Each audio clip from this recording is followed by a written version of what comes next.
Bonjour et bienvenue dans Aux Avant-Postes, l'émission qui cherche un sens au chaos du monde. Renforcer la sécurité économique du pays. Le Premier ministre avait commandé un rapport sur ce sujet à 3 députés. Mission accomplie. Résultat, une petite centaine de pages pour mieux préparer la France aux affrontements économiques de demain qui s'annoncent plus brutaux. Pour en parler avec moi, Isabelle Patrier, directrice France de Total Énergie et coprésidente de la commission souveraineté et sécurité économique des entreprises du MEDEF, le principal syndicat patronal. Et Christophe Plassard, l'un des co-auteurs du rapport député, rapporteur du budget de la Défense. Bonjour à tous les deux. Bonjour. Je voudrais qu'on commence par écouter les Américains, puisque sur ce sujet, on va dire qu'ils sont un peu à la pointe et très présents dernièrement.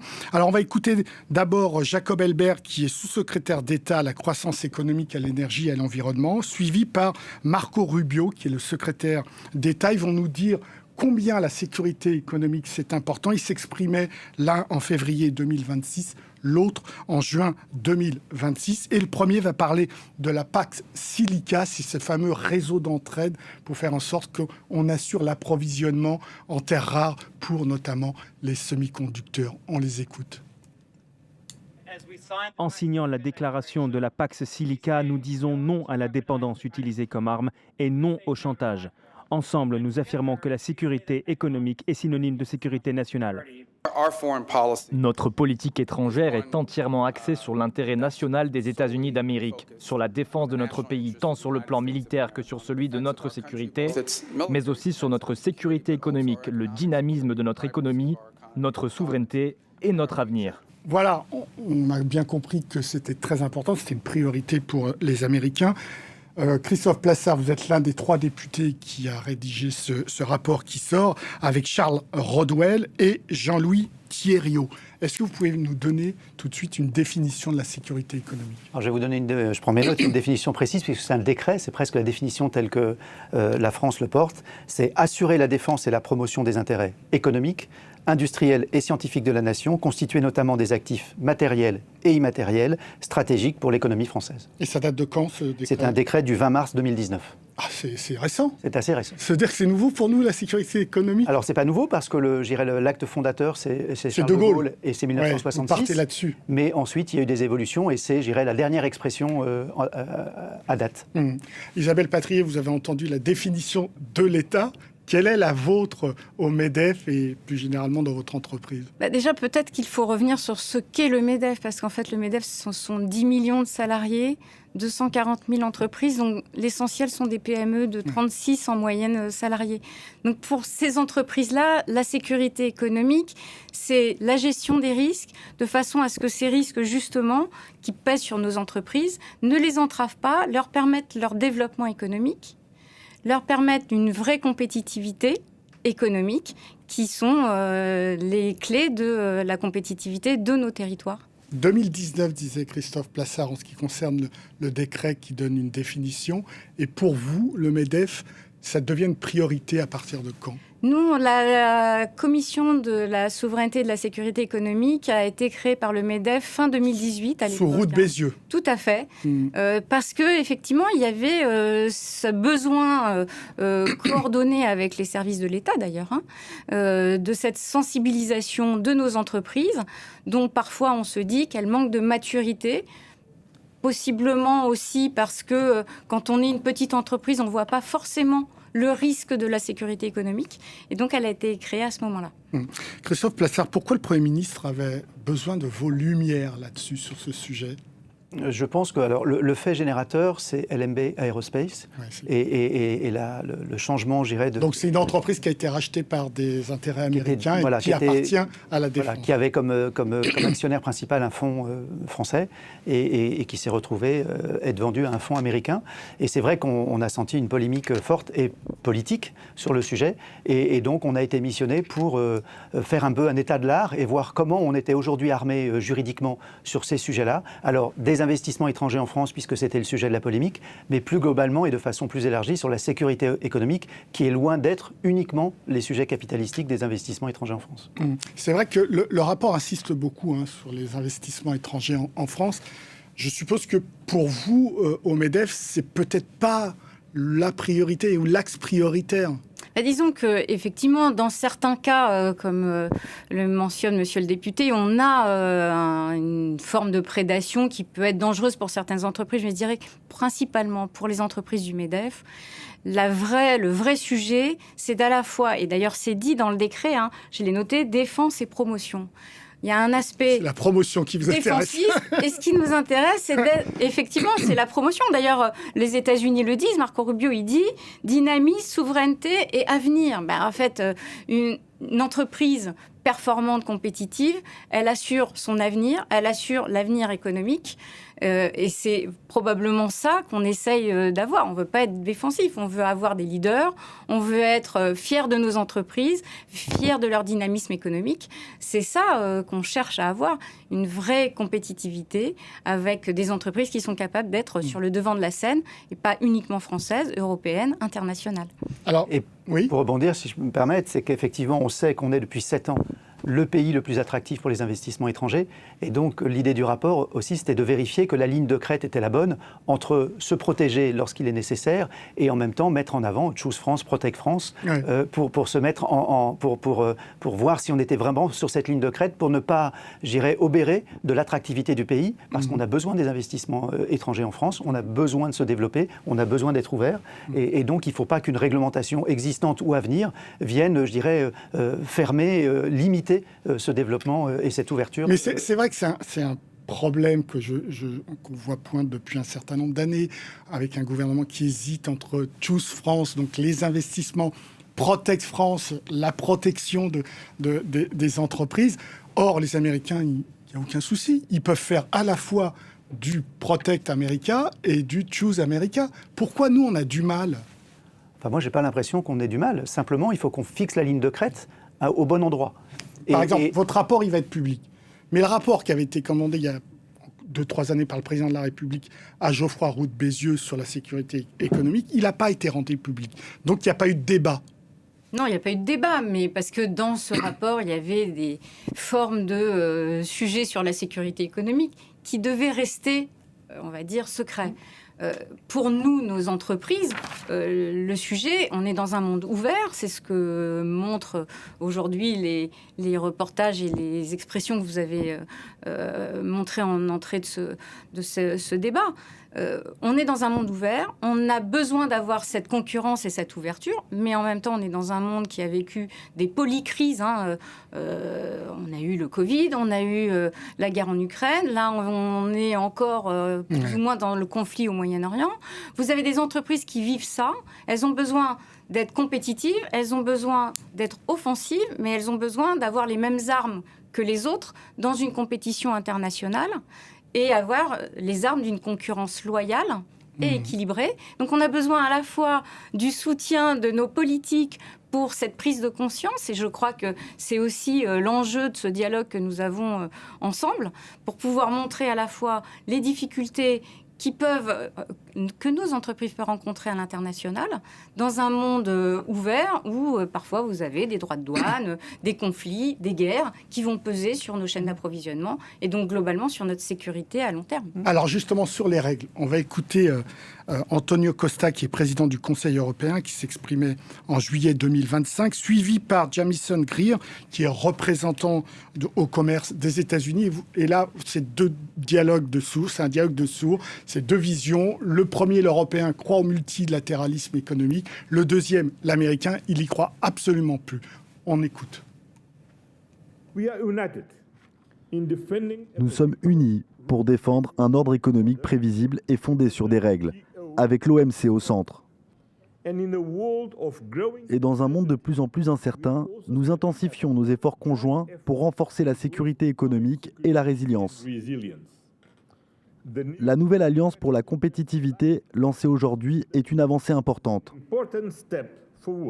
Nous estimons que l'OMC n'est pas en mesure de résoudre certains problèmes systémiques comme les déséquilibres commerciaux persistants, les surcapacités structurelles et la surproduction, la sécurité économique et la résilience des chaînes d'approvisionnement. Christophe Plassard, comment on fait pour naviguer dans ce monde-là? Alors vous, ce qui est intéressant dans ce rapport, c'est que vous faites un comparatif d'un certain nombre de pays. les États-Unis, la Chine, mais aussi on a l'Allemagne, interrogé l'Italie. 5 pays européens, 4 pays extra-européens pour voir comment eux se protégeaient ou quel était leur arsenal juridique. Ce qui d'ailleurs est plutôt une bonne nouvelle, c'est qu'on s'est rendu compte, on en avait un peu l'idée auparavant, mais que finalement la France est plutôt bien armée. Et d'ailleurs, une des conséquences de ce rapport, et c'était vraiment pas l'objectif de légiférer de nouveau, c'était pas un rapport pour encore appuyer une nouvelle loi, bien au contraire, on se rend compte qu'on est plutôt bien armé juridiquement en France, et cette comparaison nous a permis de le vérifier. En revanche, ce qui ressort notamment, c'est qu'on a commencé par parler des IEF, des investissements étrangers en France. Or, nous on le met dans le rapport, c'est le dernier kilomètre. Oui. Finalement, quand on commence à parler des investissements étrangers en France, c'est qu'on arrive à la partie capitalistique bien avant. Il y a la sécurité physique des entreprises, il y a la sécurité intellectuelle, je pense à la protection des brevets, je pense à nos chercheurs, je pense à un certain nombre de choses comme cela. Et donc, ce qu'on a... Et là aussi, on est bon ? Là, on est bon, mais on est un peu naïf. C'est-à-dire qu'aujourd'hui, quand on voit la dureté des témoignages que l'on vient de voir, avec une puissance affirmée, aujourd'hui, pour paraphraser Jean-Pierre Raffarin, le droit recule, la force avance. Et on est vraiment dans cette gestion du rapport de force. On le voit dans les sujets militaires, où le rapport de force est vraiment, l'alpha et l'oméga des relations entre les pays. Et bien sûr, dans le monde économique, on est également dans la même situation, et que dans ce rapport de force, il faut qu'on sorte de notre naïveté et qu'on sache qu'on doit être défensif. Ça, c'est le dernier kilomètre si éventuellement on est agressé, et notamment au niveau du capital et de la détention de nos entreprises. Mais on doit être aussi offensif, c'est-à-dire qu'on doit être lucide sur la capacité que l'on a à garder nos savoir-faire. Et puis je pense notamment, peut-être qu'on l'évoquera, à la partie financière, c'est-à-dire d'avoir la capacité, lorsqu'une entreprise grossit, de conserver les leviers de financement. Il y a un vrai sujet de financement. Aujourd'hui, lorsqu'une entreprise démarre, on sait le faire. Lorsqu'elle grossit, on peut y arriver. Lorsqu'elle atteint une taille, je dirais, continentale, voire mondiale, on a des difficultés à la financer. C'est aussi un vrai sujet d'enjeu et de sécurité économique. Isabelle Patrier, satisfaite aussi du modèle français de sécurité économique ou... Oui, je rejoins ce qui vient d'être dit. Regardez la capacité qu'on a en France. On forme des ingénieurs de très très haute qualité. On a un crédit impôt recherche qui nous permet d'innover. Vous avez énormément de brevets qui sont déposés en France et à l'international de nos entreprises françaises. Donc on est capable d'innover. Regardez Mistral, c'est quand même... Il est français dans l'Europe. Même si capitalistiquement parlant, il y a beaucoup d'Américains. Il y a un écart, d'où le sujet du financement qui va être évoqué. Et on a une capacité à nous développer. Mais à un moment donné, on a ce frein de financement. Et on a ce frein aussi, je crois, au niveau européen du système antitrust. C'est-à-dire C'est-à-dire que... aux États-Unis, vous voyez qu'ils n'ont aucun problème à avoir des leaders. Vous regardez dans le numérique, 80% des leaders sont aux États-Unis, 20% sont en Chine, ou en Asie globalement, on va dire. En Europe, on n'a pas de grands leaders de ce secteur-là. Donc vous visez la politique de la Direction générale de la concurrence à Bruxelles, qui pendant des années a interdit les regroupements. Tout à fait. Dès que vous commencez à devenir un peu gros, vous coupez un bras, puis un deuxième, parce que c'est trop gros. Mais en face de nous, on a des leaders qui sont dans leur marché, qu'on a accompagnés, qu'on a fait grandir. Et d'ailleurs, c'est un peu le risque. Si nous, on ne les finance pas sur le territoire français ou européens, en fait, ils basculent de l'autre côté de l'Atlantique. C'est ça le risque. Donc, en fait, nous, on voudrait une politique globale, et c'est un peu ce qu'on a partagé, et ce rapport le mentionne sous ces aspects de l'investissement, de la défense de cet investissement et du financement, mais on raisonne en filière. C'est-à-dire que si vous formez des ingénieurs, vous leur permettez de se développer, de créer des entreprises, formons les compétences. On veut électrifier, formons des électriciens. Enfin, vous voyez, c'est un peu comment est-ce qu'on raisonne globalement sur toute la chaîne et comment on défend toute cette chaîne pour que nos entreprises, dans tous les territoires, parce qu'en fait, c'est ça aussi qui fait vivre le modèle français, sont compétitives, mais sont à armes égales. C'est pour ça que je parlais tout à l'heure. Oui, mais là, on n'est plus à armes égales. Les Américains, non. Ça ne les intéresse pas. Christophe Plassard, qu'est-ce que vous avez appris de l'étranger ? Qu'est-ce que vous retenez de cette étude comparative ? D'abord, une prise de conscience générale. C'est-à-dire qu'on n'est pas les seuls à se poser ce genre de questions. Et globalement, tous les pays qu'on a interrogés ont une démarche, sont en train de revoir leur doctrine, réfléchissent à leur arsenal. Sauf que vous écrivez, Christophe Plassard, qu'en ce qui concerne les pays européens, on navigue entre angélisme et renforcement de la sécurité à petits pas. Donc vous parlez d'angélisme encore. Hein. J'ai dit qu'il y avait une prise de conscience, mais ça veut dire que le point de départ est en retard. Et cette prise de conscience, elle est à retard par rapport à la position française, où vraiment, Cocorico, on a vraiment à la fois, et d'ailleurs, on a fait beaucoup d'auditions dans le MEDEF, mais on a auditionné à peu près une quarantaine de personnes, plus nos 9 ambassades, plus un certain nombre de contributions écrites. Et ce qui ressort de ces éléments, c'est qu'effectivement, en France, on a plutôt une posture alerte à ce niveau-là, et qu'effectivement les pays prennent en compte ces sujets-là, mais on n'a pas vocation à légiférer davantage parce qu'on est bien positionné. Mais il faudrait que ça monte à Bruxelles. Alors on est député français, donc on a fait un rapport et on s'est saisi du sujet français, mais effectivement on peut pas exclure le fait qu'on est dans un marché qui est mondial et qu'on doit forcément interagir avec les différents acteurs.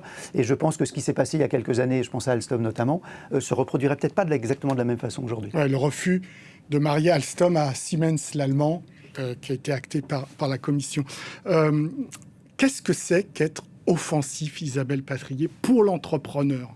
Pour l'entrepreneur, c'est, je crois, avoir cette maturité de prendre en compte tous les risques qui pèsent sur lui. On dit souvent, les grandes entreprises, elles ont une cartographie des risques, elles vont les opérer, elles vont se débrouiller pour justement atténuer ces risques, pour ne pas peser sur leurs résultats, sur leurs performances.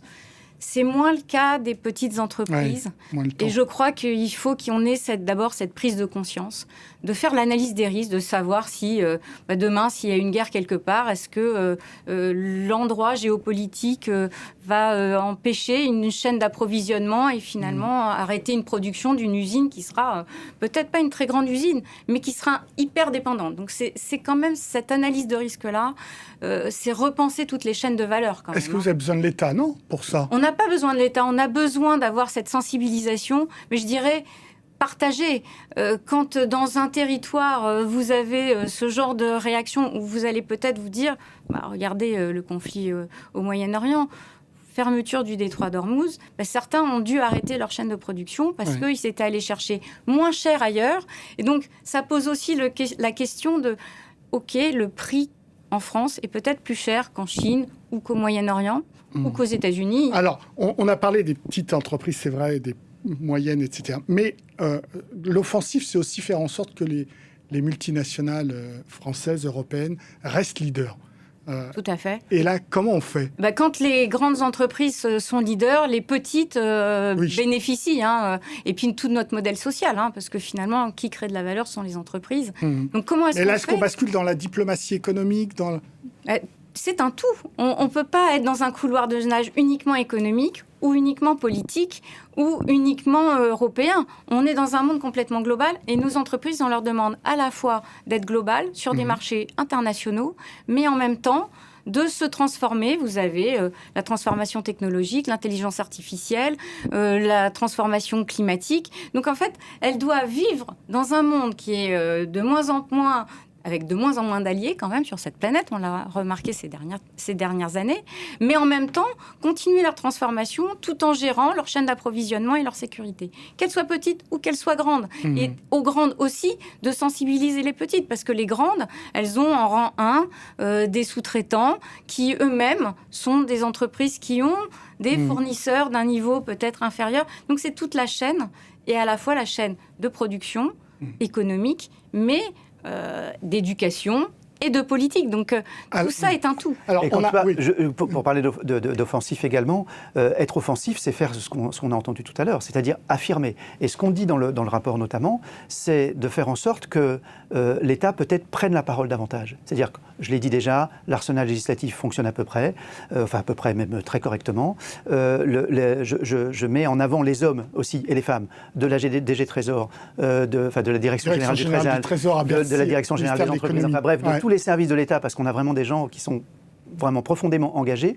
En revanche, nous, on pense qu'il faut qu'il y ait une affirmation d'une doctrine de l'État et que l'État, une façon d'être offensif pour la France, c'est de clarifier les limites, de dire jusqu'où là... Donc elle n'existe pas pour l'instant. Elle n'est pas affirmée, elle existe à bas bruit. Et c'est d'ailleurs un peu ce que disait aussi... Et vous voudriez qu'elle soit affirmée, qu'elle soit plus comme affirmée. On a une doctrine de l'utilisation de l'arme nucléaire. Exactement, et qu'on ait alors avec en creux les choses qui n'ont pas à être, visibles ou partagées, pour ça que le rapport de Geoffroy Roux de Bézieux a été classifié, mais d'avoir une prise de parole de l'État. Et puis quand je parlais tout à l'heure de sortir de la naïveté, se préparer à être offensif, c'est ne pas être en réactif. Je l'ai évoqué pour le financement tout à l'heure, c'est de ne pas attendre qu'une entreprise voit un fonds sortir de son capital pour aller en chercher de nouvelles. Donc c'est de créer aujourd'hui les sources de financement qui nous permettent d'aller reprendre éventuellement même des positions perdues dans certaines entreprises. On a une idée qui émerge, qui est par exemple l'Agence des participations de l'État, qui génère à peu près 2-3 milliards d'euros par an de bénéfices, de faire en sorte que ces bénéfices, au lieu de repartir au budget de l'État,